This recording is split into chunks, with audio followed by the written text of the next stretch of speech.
Good morning, everyone. How is everyone doing this beautiful, fantastic morning?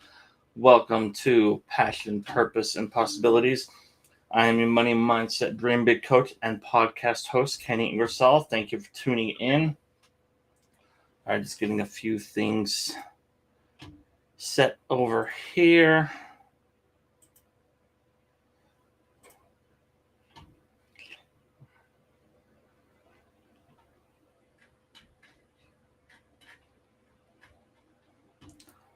All right.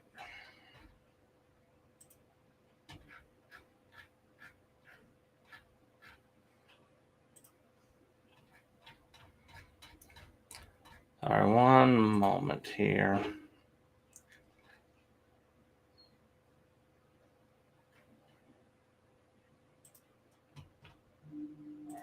Hope everyone is doing well. Sorry, I just had to get that adjusted. Anyways, what's everyone doing on this beautiful Friday morning? How is everyone doing? What is going on? What are your plans? It's a little breezy, overcast today. It was snowing a little bit earlier, but not snowing currently.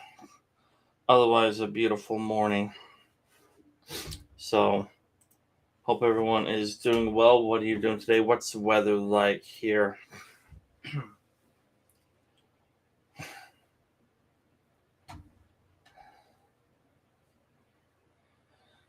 And as we jump into the end of January, because the new month is right around the corner. All right. Yeah. New month is just a few days away. How is everyone's January doing? How are your goals holding up? You know, what are your goals? How clearly defined were your goals coming into the new year? And are they still intact? Are you still working on them? Are they different than last year? Are they modified from last year? Are this the same ones from 10 years ago? You know, are you still working on them? That's the biggest question. Are you still making progress on them?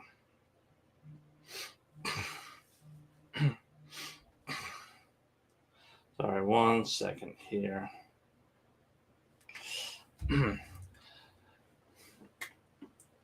It's end of January. You know, usually about this time, by time January ends, mid February, beginning mid February.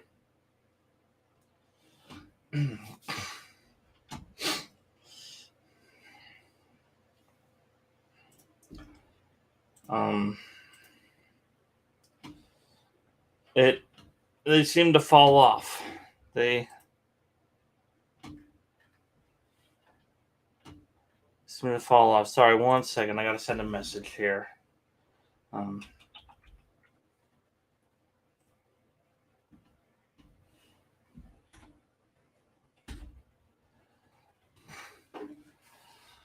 but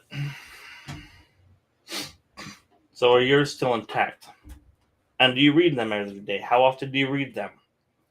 How often do you look at them? How often do you make sure they're still in tune? Yes, Stephen. I got your note a minute ago. I just sent that to your Facebook message. So sorry if that one didn't quite work. But you should have your in your Facebook Messenger. So I'm looking forward to having you on the show. But how often do you look at them? How often do you revise them? How often do you make sure they're still aligned with who you are, with where you're going? You know, do you need to adjust? Maybe a part of your goals need to adjust a little bit.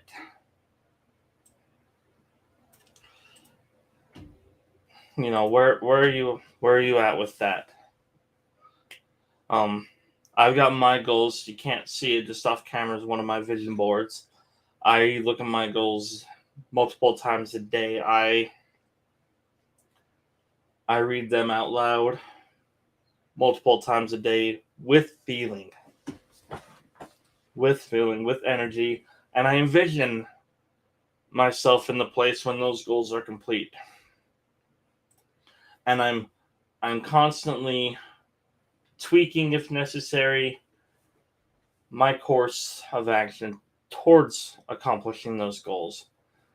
Um, and understanding that some of the resources may come from places that I don't think they'll come from, or I have no idea when they'll come. That's the biggest hurdle for me, is the timing. Knowing the timing of when they will come, when will things happen. I think, okay, I'll do this, and then this will come right after, and then this will happen right after. But so many cases, it doesn't happen like that. It takes a lot longer than we anticipate. It's not on our timeline. I'm a man of faith, so I'm going to say it's on God's timeline. You could say it's the universe timeline, whatever fits for you. But I'm constantly making progress, having faith that will be accomplished. I will get to that goal. And I envision myself already at that goal. I am that person with that goal accomplished. Whatever that goal is. Financial, physical, vacations, family, relationships, faith, whatever.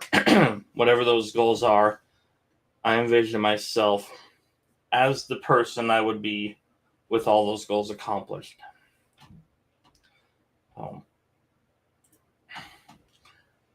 So, yeah, comment below. What are some of your goals? What do you need help with? Where are you stuck? Let's see if we can help get those hurdles overcome. But in the meantime, Stephen has been able to join us, so I'm excited, looking for that. Excited to learn about his story of going from losing everything, living in a basement, to making over $3 million in top-line sales over 4 years.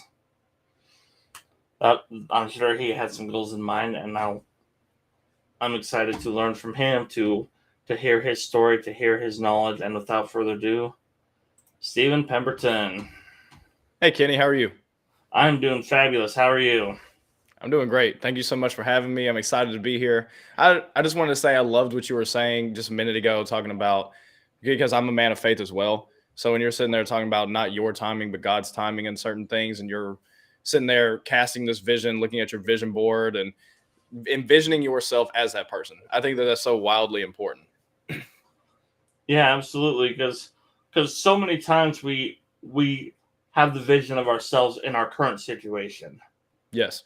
And we let that stop us. We literally, metaphorically, physically, whatever, all the above, get in our own way.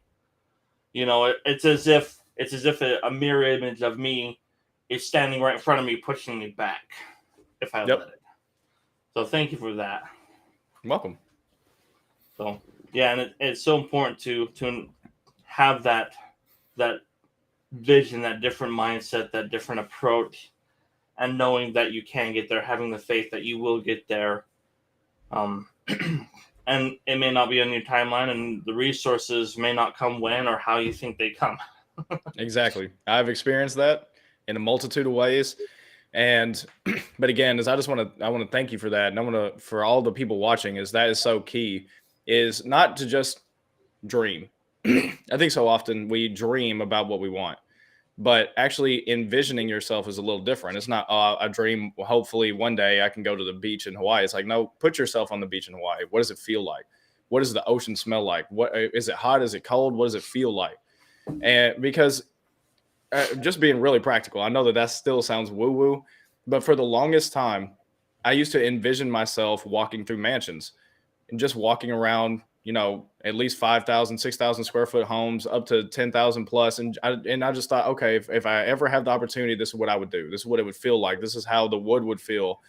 And then I had the opportunity to do that here where I live now in Tulsa, Oklahoma. I've been able to go into a $3 million home that was almost 9,000 square feet.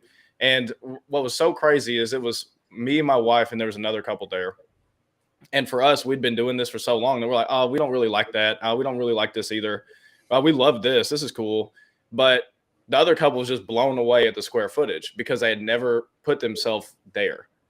And I think that it's so important for people to not let your current circumstances dictate where you're going.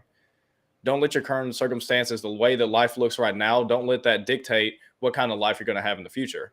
Envision what you believe is supposed to be yours, what you feel led to, and then what kind of person would you have to be to get there? What is the traits that person would have? What is the mindset that person would have? And then start working towards that. Because by the time you get there, you'll realize, oh, shoot, all the things that I thought I would need, I actually did need, or I didn't need that, but I've learned so much along the way that you're a completely different person. You're not going to be the same person.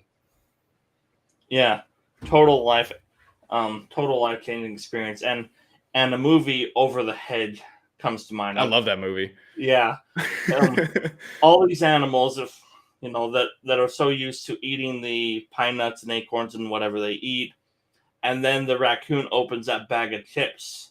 Yep. And they're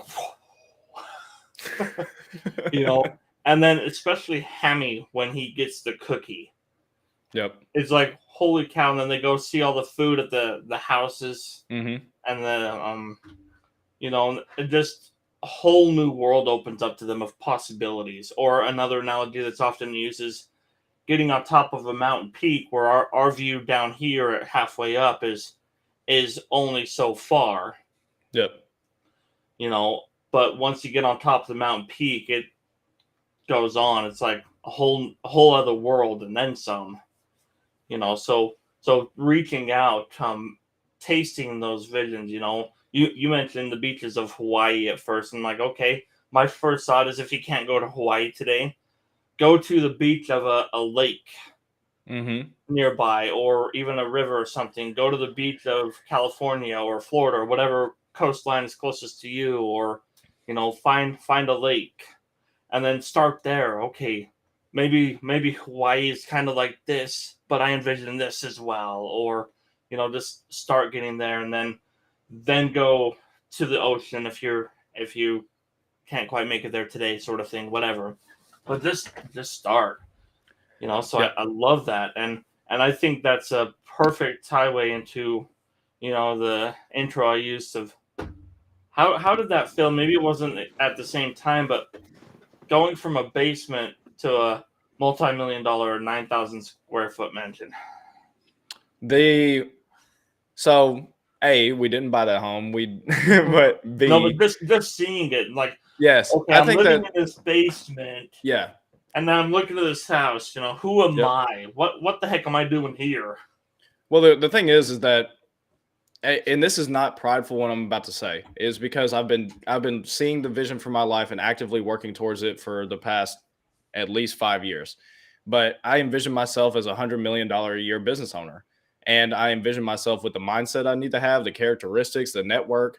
And so I'm actively pursuing all of these things. So when I walked into this house, I didn't walk into the house with the mindset of who I am right now or the circumstances I'm in right now. I walked in as that person. And as that person, that house just wasn't that nice. Like if I was going to drop $3 million today, it just wasn't that nice. And the thing is that doesn't mean that I look down on anyone who's in a basement right now. I know what that feels like. It's just believing that there's more for you than the current circumstances you're in, and understanding that this is all part of the things that are working together for your good to be able to make you the person that you need to be. And it took me years to look back on that situation of living in a basement and realize that I needed that to step into a corporate job, that I was working in a warehouse and I was working 14 to 21 hours a day. And the mindset that I have now of going all in developed there. It developed in the middle of the pain.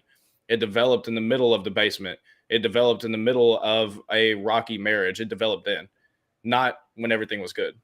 Good times does not develop a strong will or a strong person. Bad times do. And who you are on the other side of that, you're going to become, if you let it, you're going to become such a stronger person mentally, physically, emotionally, spiritually, for me. that you'll be able to walk into rooms that you felt so small in and be like, oh, is this it? Yeah. And even in those bad situations, if you're able to flip that mindset, and it can be challenging, that's for sure. Is okay, I'm in this situation. I know that it's going to help me grow. How can I um what's the word, impact, make a better impact on how much I grow? Yep. You know, because if you just barely get through that situation, did you grow like 10%? Let's just throw a number out there. But if you really apply the principles of what they're supposed to learn and what you're going through and how you can learn and who you're becoming, then it could jump up to 90%, or it can Right. have a much bigger impact of the person you become on the other side of that circumstance. Absolutely. So, and having been in similar circumstances, going from counting quarters to put some gas in my car to you know planning cruises without blinking an eye, sort of thing, and stuff, and doing the same thing, walking these homes and things like that, and becoming that person. Okay, who, um, like you said, who I want to be in this house, or who do I want to be as, not who am I now, but who am I buying this house, or buying the house I want, sort of thing. So I Yep. love that. But yeah, let's talk a little more about your journey in sales. So why sales? What got you started in that? We talked about the struggle of losing everything, climbing the corporate ladder, and then quitting and creating a multi-million-dollar business. Yes. And the way that I got into that is actually I got to take the long way around this mountain. But the way that I got into that was back when I first got married. I was 20, my wife was 19, and our son came along 6 months later, and she said that she wasn't going back to work. And I wasn't making enough for her to stay home. So I said, hey, you got to do something to bring in some income because I'm not making enough. So she actually goes into an MLM, and she takes her Instagram following from 0 to over 10,000 in about a month. I start seeing income come in, not a lot. It was like $500 a month. But I thought, whoa, you can actually do that from home. You don't have to go break your body in a warehouse every day to actually make money. So a few months later, I decided to leave my job, go into business with her. And I didn't have any skill sets. We didn't have any money, and bills were due. And so that very next month, we couldn't pay rent, and we end up getting kicked out. And that's how we end up in the basement. And then if you fast forward to 2018, my wife she makes a Facebook post, and we all know not to do that when you're in the middle of an emotional moment. But she just makes this Facebook post because at this time I'd been promoted up the corporate ladder. I was actually making enough money for her to stay home and for us to enjoy a comfortable life. And she just put that she wasn't fulfilled. And my mom was the one who actually messaged her and said, hey, let's get on a call. She got on a call with my mom. My mom was doing Amazon at the time. And my wife came to me and said, hey, your mom's saying that she wants me to join her in Amazon. What do you think? And I told her point blank, no. Like, no, we ain't doing that. I've already been burned once in business. We're not doing that. Like, you can just stay right there. Well, we're good. I'm about to get another promotion. Like, you just sit there. And she got sick that weekend, and my mom wanted to know something by Monday. And so Monday rolls around, and my mom just asked her, hey, what do you think about it? And she said, yeah, let's do it. So she jumps in and decides to go all in on Amazon. And I was upset. And I just remember at this time, I'm working 14 hours a day. So I'm just thinking, how can she not see how much I'm doing for her? Like, I can't believe she would do this. She went against what I said. But I just remember a time where I would wake up. I remember waking up. I remember very specifically waking up and seeing her on her laptop. And then when I came home from work after a 14-hour shift, she was still on her laptop. And I realized that she was outworking me. She was working 17 hours a day to make that thing work. And so I ended up partnering with her as far as helping clean up the house. I helped her as far as some of her business structures at the time, just helping her along in Amazon as I was still working. And I watched her take that business from 0 to $1 million by the end of 2019. And granted, everyone listening, is that's $1 million in sales, not $1 million in profit. And this is where I end up stepping into the business more fully, is because the profit margins were so terrible that I was still making more in corporate. So this is something that a lot of people misjudge, is working a job. There's so much you can learn while you earn in a job, because you can go make $100,000 working a job. Like, you don't even have to, especially now in today's day and age, you don't have to have a lot of credentials to even go make 100,000 working a job. But making 100,000 in a business, you still got to pay. Like, if you bring that home, you got to pay taxes on that. And then on top of that is, do you want the responsibility? We had 6 employees. We had 19,000 transactions that year. So you got to deal with all of those customers at the same time, or you could just go clock in and clock out. And so when I fully stepped into it in 2020, I stepped into it earlier that year. We went to a business conference. I was helping restructure it all. And then in June of 2020 is when I left that job to go all in business with my wife. And that's when Amazon shut us down. 2 months later, like, that was a painful experience, because anyone who knows anything about Amazon, when they shut you down, they hold all your money indefinitely until you can hire a team that comes in almost like a law team to dispute that and get your money back. And so we had to pivot, and we pivoted onto Facebook, Instagram, Shopify, and we were able to take that within a year to over $1 million. So by the end of 2021, made over $1 million with hits. But the really cool thing about that is we were able to help 170 underprivileged kids have Christmas through it. And that's the thing that we've loved the most, is just the impact that you're able to have when you start making money. Yeah, that's awesome. And then there's a couple points that you brought up that I want to go back to is, we're so narrow-minded sometimes, just the way we're brought up, and I myself was included. You talked about your example of, what do you think about this? And you just said no. You just cut it right off, and we're so narrow-minded on unfamiliar opportunities, and maybe because we got burned on something, or I went through something like that with cryptocurrency. I got burned on that, and so for a while I was like completely shut down and stuff, and anything that said crypto was like a no right off the bat and stuff. But how often do we miss opportunities because of how narrow-minded we are? Yep. And imagine if you still said no, and you insisted that you stopped it and all that stuff. Where would you be today? Even through the Amazon shutdown and stuff, Spotify wouldn't have happened. You'd still be at the corporate job, and certainly not corporate, because there's a place for that. But how often do we miss opportunities because of the unknown? Oh yeah, all the time.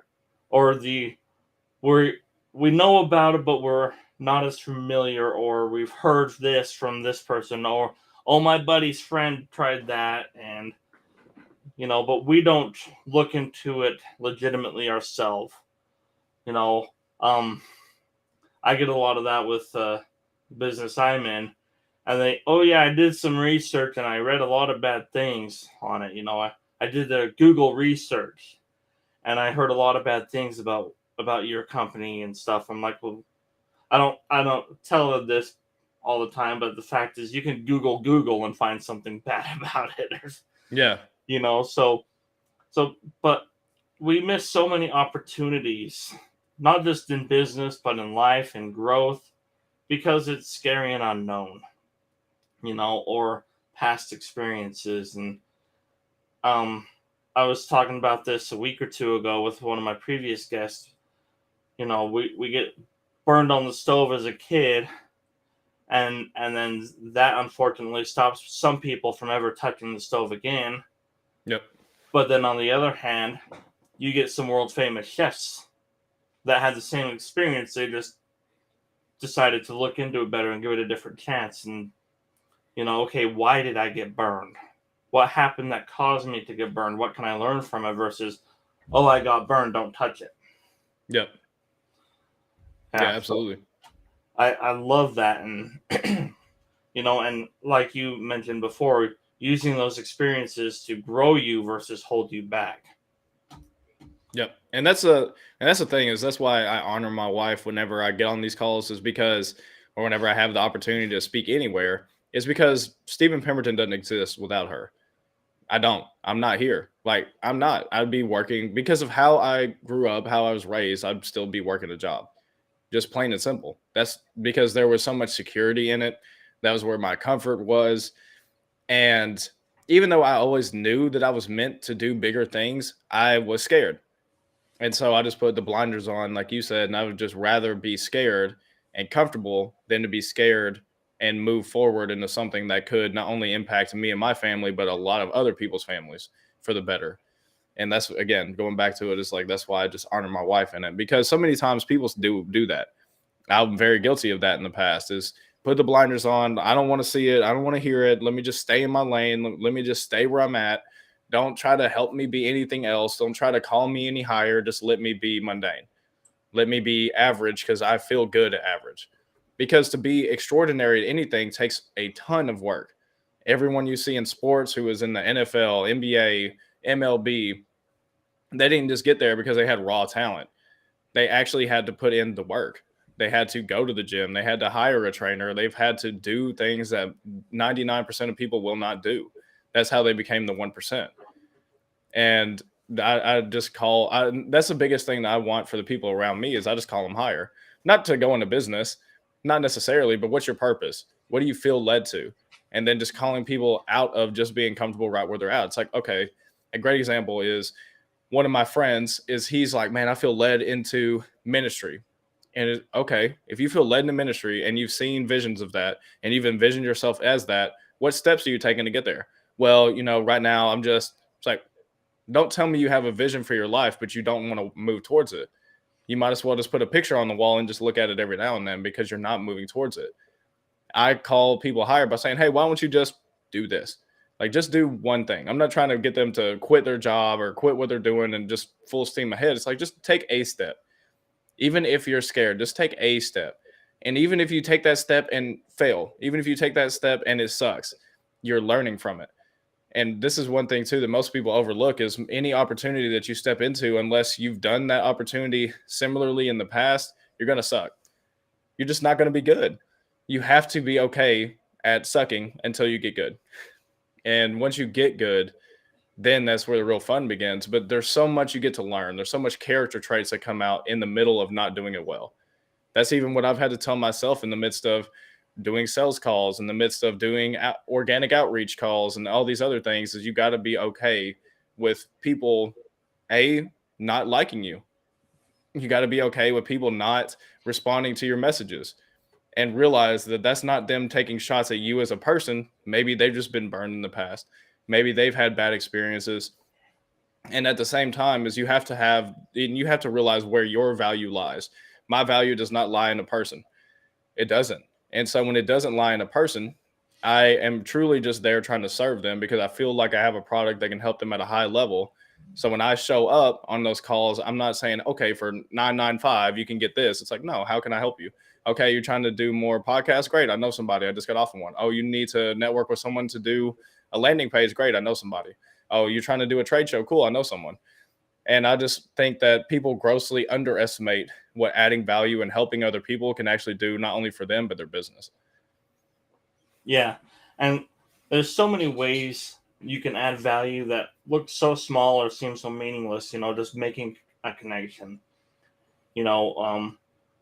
I have a person I know, they're at the point where they can't do as much physically, but they can still watch my son so I can go do XYZ projects.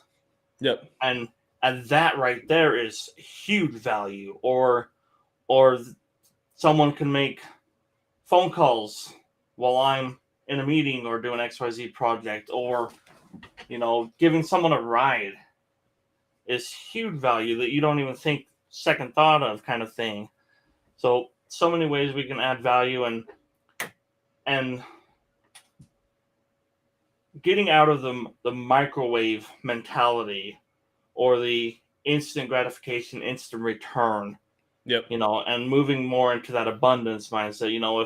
if I help you, I want, if I do it for the right reason, it's going to come back to me in one form or another. Yep. It's not going to be, okay, I did this for you, now you have to do this for me immediately, kind of thing. Yep. Once I moved out of that, the abundance and the opportunities just exploded. Because even if it took 10 years to cycle back to me, it was worth it every single time. Yeah, that's so true.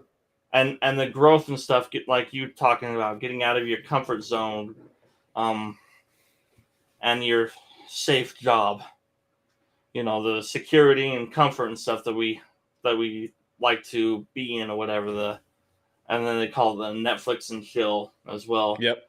But the growth and the connections and the possibilities are phenomenal when you get out of there. Even if it's not necessarily towards your exact purpose or even business related at all or anything like that, just getting to know someone and their passion behind it. That's one of the reasons I love podcasting. Getting to know people like you. There's no business transaction. We're just having a conversation. But just having a conversation. Yep. But the growth, I feel that I get more growth out of it than any of my guests do. Because I get to learn and experience, to a degree, their life. And I get to vicariously live a little bit of your story. And it's so awesome. And there's so many ways. Oh, I never thought about it this way before. I've tried Yep. this way, but I've never tried it this way and then this way. Or I've never even thought of that as a possibility, or I've never even heard of that. There are so many people that have shared stories with me that I would never have even considered some of the things they're doing as even an option. And so the growth and the opportunity and the friendship that's come out of there, and then for me it turns into a goal to want to go meet those people. Next time I'm in your area, I want to meet you in person. Well, That'd be awesome. I was talking with someone in Australia. Okay, when I'm in Australia, I'm going to connect with this person and meet them, and and just put a name to a face in person this time and stuff. Yep. So it builds that relationship, and then doing so gets you out of your comfort zone even more, and to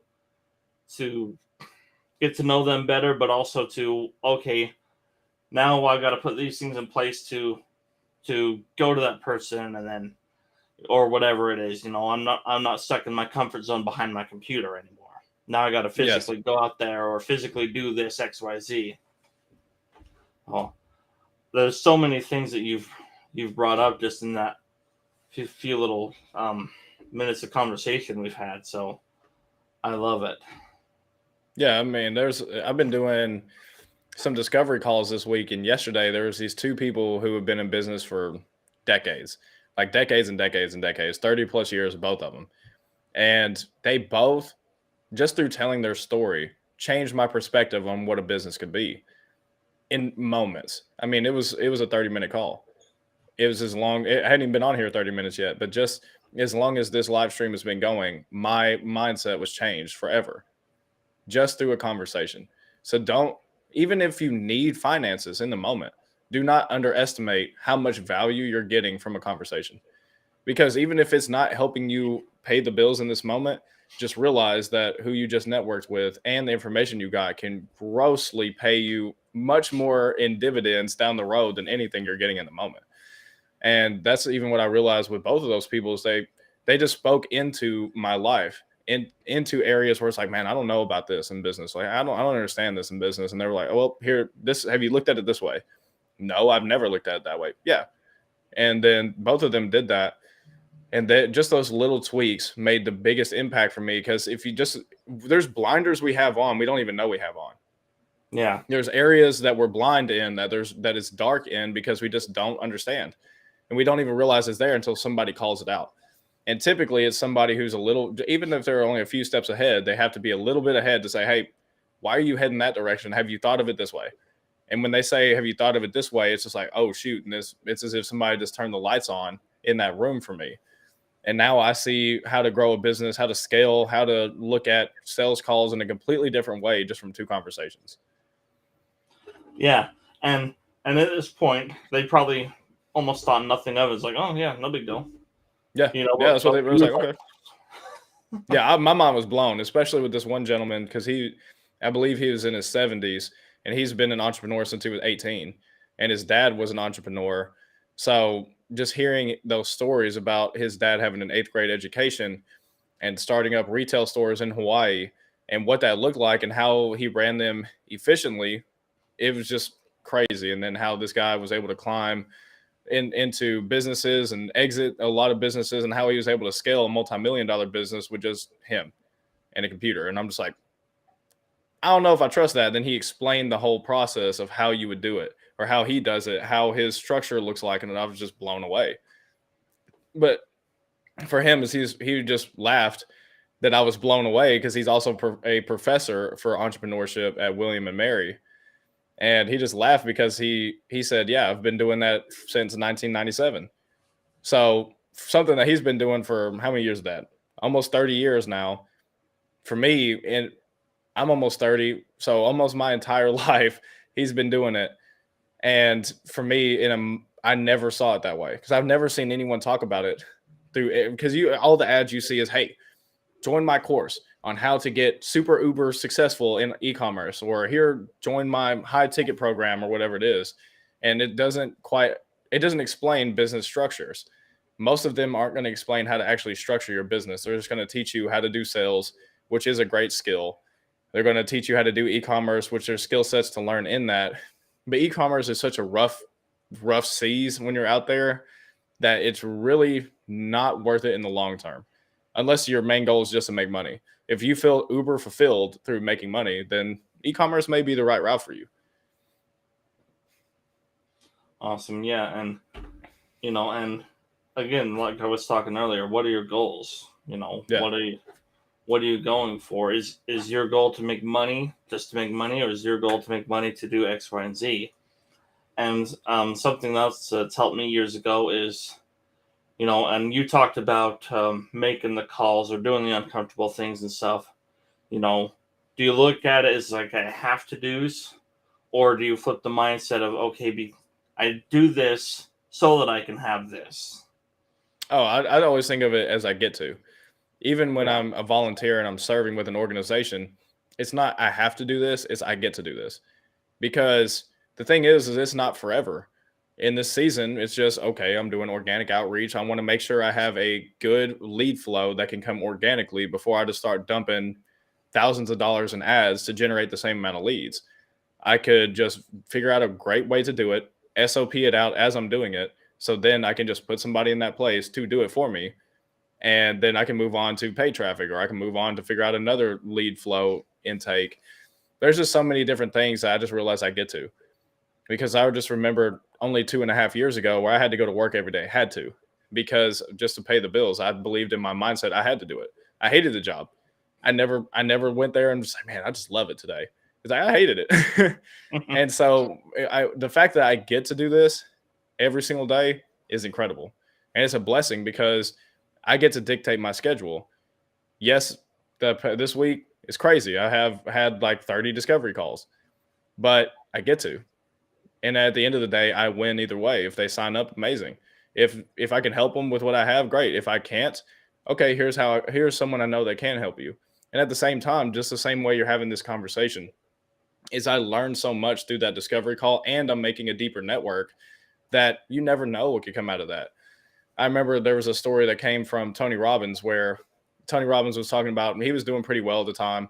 He's probably making 100 million or so, which is really good. But somebody asked him, it's like, how many bankers do you know? And he said, I don't know any.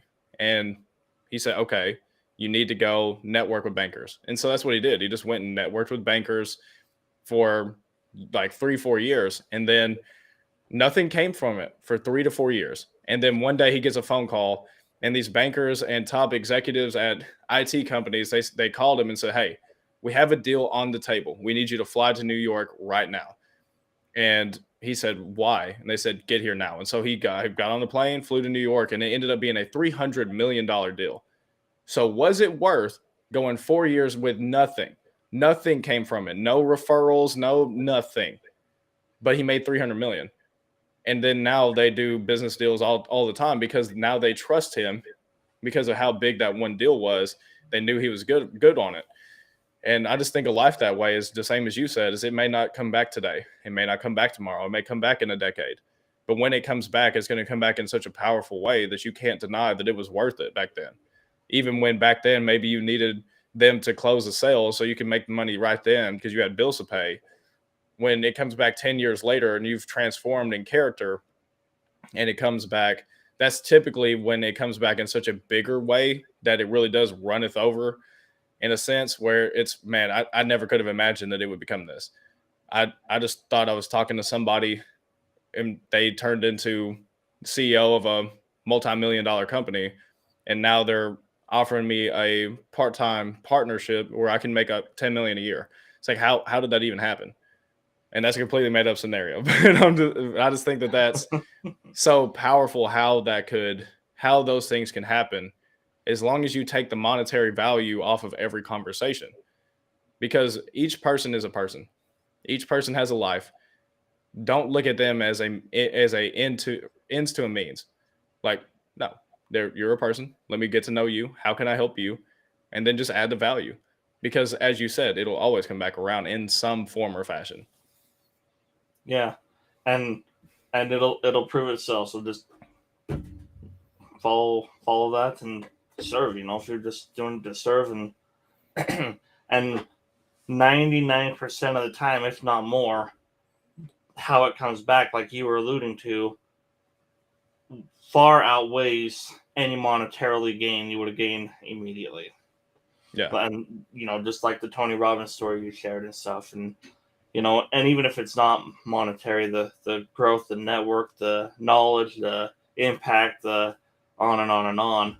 There have been times that, you know, we still get some people 5 years later because of what you did, or you said something, or your show, you had a guest on your show, and this happened to my life change or XYZ because of that, like your discovery calls with those couples and stuff, and 5 years later, I watched one episode, and we're right now, I've got 3 viewers on this thing right now, but who knows what it'll be 5 years or 3 years or 2 years, and stuff, because Exactly, of that yeah. one episode,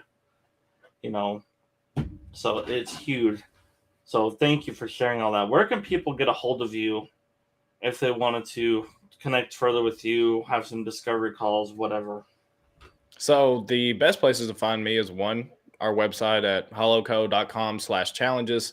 The the other two best ways to find me is Instagram and Facebook. Look for the guy that kind of looks like Jason Momoa or Aquaman with the name Stephen Pemberton. That's most likely going to be me.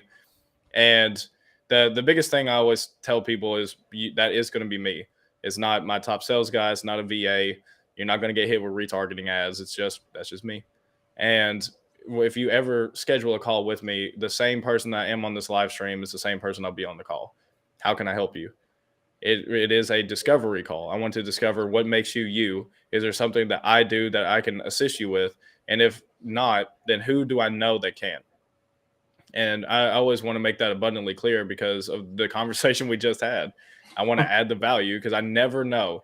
One of my favorite quotes ever is what Tom Hardy said. He said, "I treat the janitor like the CEO." And then somebody shared a story with me that made that real. This one person, he had a really big podcast, and I had the opportunity to be on it. And he shared a story about how an ex NFL lineman for the Raiders ended up going and moving to, I think it was New Jersey, and he opened a construction company, and within 2 years took it to where he was making $15 million a year. And then he got cocky and took a ton of projects on, and he couldn't fulfill. And so he lost everything. Debtors were trying to break his knees. And so he literally had to leave town at night. and he moved halfway across the country and he had to work as a janitor, making $8 an hour. Just think about that. That means that Tom Hardy quote is real. What if that janitor you run into was a multi-million-dollar business owner who's on hard times? And then that guy, because he got his life straight. And after that, he built more multi-million-dollar businesses. So just imagine if you were nice to the janitor. You don't know who the janitor is. You be nice to the janitor. He comes up, all of a sudden he's like, hey, I remember you were one of the few people who were nice to me. So here, I just want to take you to dinner. I want to do this for you. Let me fly you to Hawaii so you can sit on that beach you've always wanted to. And that's who I strive to be on every discovery call. Is I'm gonna treat you the same. If you're making $100 million, $100 billion, or if you're making $100 a year, I want to treat you the same, because I never know, A, who are you and who you're meant to be, and two is, who do you know? So I don't ever want to have this prejudice based on numbers. I think that that's such a small way of looking at life and looking at people. Yep, blinders. Yep. Yep. It's so true. Dollar amount, you can't put a dollar amount on the value of people. So awesome. Well, Steven, thank you so much for being here. I appreciate it. I've loved it. I love having you back on sometime. I would love to be. So thank you for being here. Everyone tuning in now and watching the replays, thank you for watching. Please reach out to Steven, get to know him, see how he can add value and you can add value to him. And as always, remember to live your passion, fulfill your purpose, and explore those possibilities.